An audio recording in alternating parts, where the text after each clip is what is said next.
Keith Olbermann and Rachel Maddow. A month before last year's presidential election and 8 months after warnings from within its own administration that the situation in Afghanistan was headed downhill, the Bush administration launched a new review of Afghanistan policy.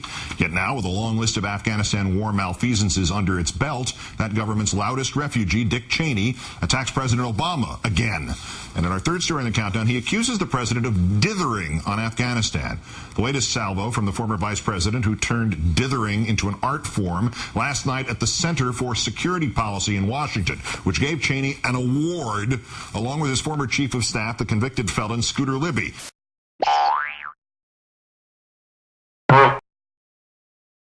Mr. Cheney criticized Obama's national security policies, but seemed to marshal his greatest umbrage over his biggest failure, Afghanistan.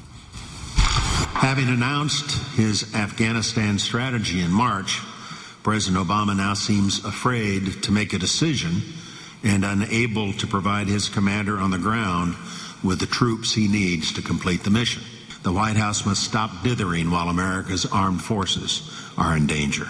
Make no mistake, signals of indecision out of Washington hurt our allies and embolden our adversaries. Since it is a fact that Afghanistan's previous top commander, General David McKiernan, had submitted a request for more troops to then-President Bush, a request that went denied, the White House hit back today through its press secretary, Robert Gibbs.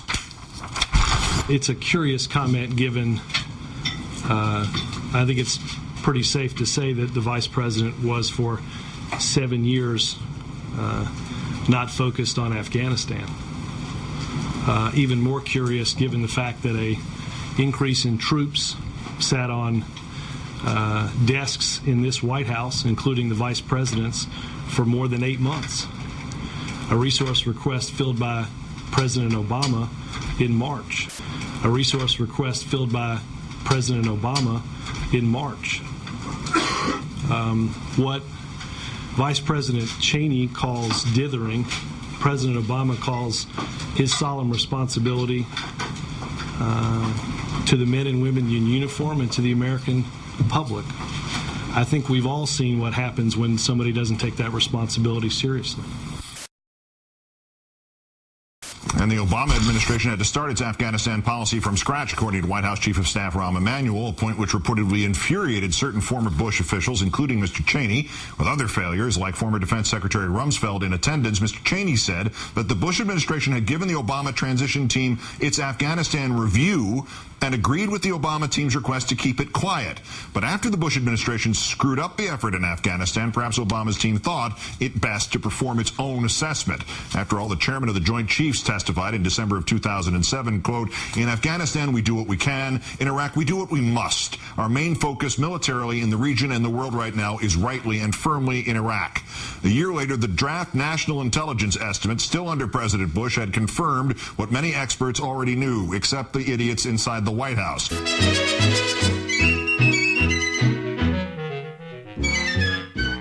Afghanistan was in a downward spiral. The NIE's conclusions represent a harsh verdict on decision-making in the Bush administration. And this postscript, the breathless coverage of Cheney's newest critique, was covered before he gave that speech by Fox News, which had received an exclusive advanced transcript of the Cheney speech.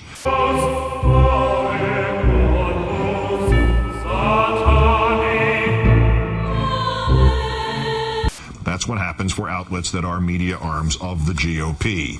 It was a big awards dinner put on by the neoconservative think tank, the Center for Security Policy, last night in D.C.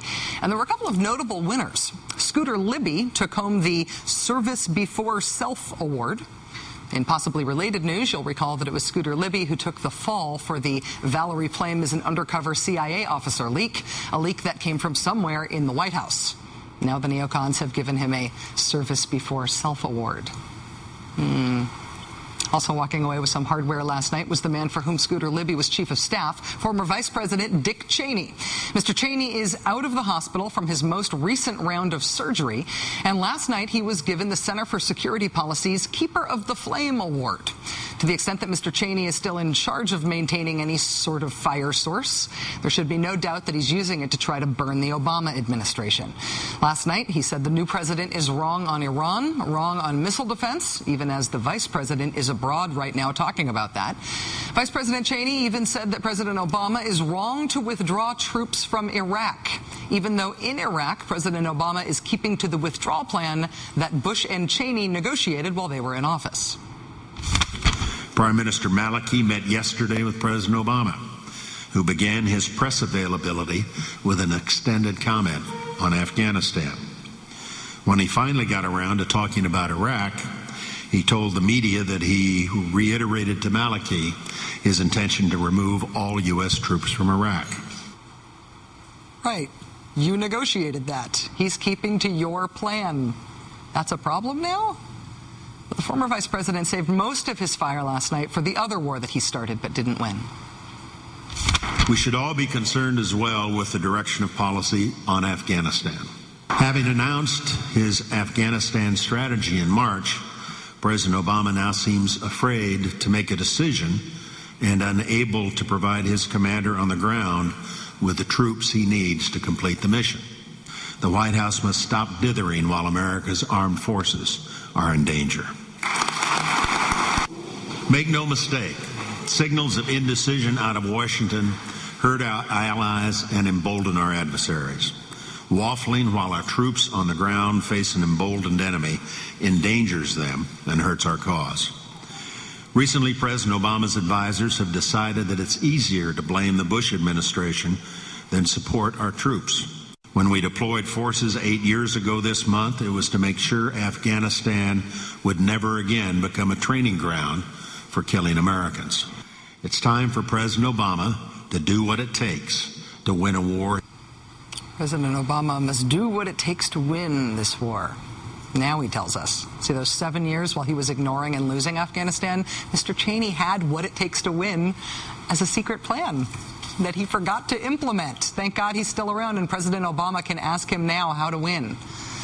Mr. Cheney also really still wants to talk about torture a lot, which I'm guessing today's Republicans are not all that psyched about, politically speaking. But when Dick Cheney wants to talk about torture, you just can't stop him. He is insatiable about this stuff.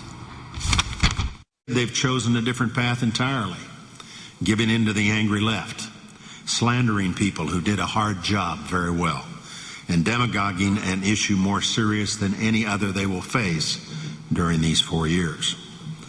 No one knows just where that path will lead. On the political left, it will still be asserted that tough interrogations did no good because this is an article of faith for them, and actual evidence is unwelcome and disregarded. President Obama himself has ruled these methods out. When he last addressed the subject, he filled the air with vague and useless platitudes. To completely rule out enhanced interrogation in the future,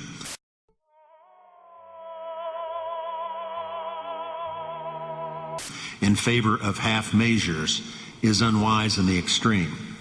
In the fight against terrorism, there is no middle ground, and half measures keep you half exposed.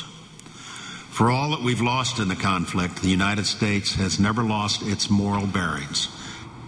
The former Vice President of the United States making the difficult argument that we can only hold on to our moral bearings if we say that torture will not be out of bounds.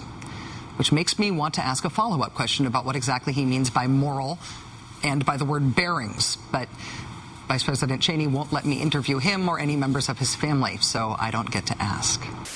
Joining us now is retired Army Major General Paul Eaton. He served more than 30 years in the United States Army, and from 2003 to 2004, he oversaw the training of the Iraqi military. He's now a senior advisor with the National Security Network. General Eaton, thank you very much for joining us tonight.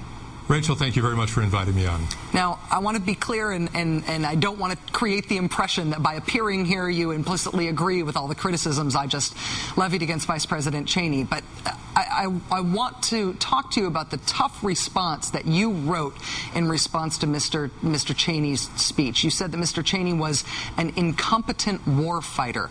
What exactly did you mean by that?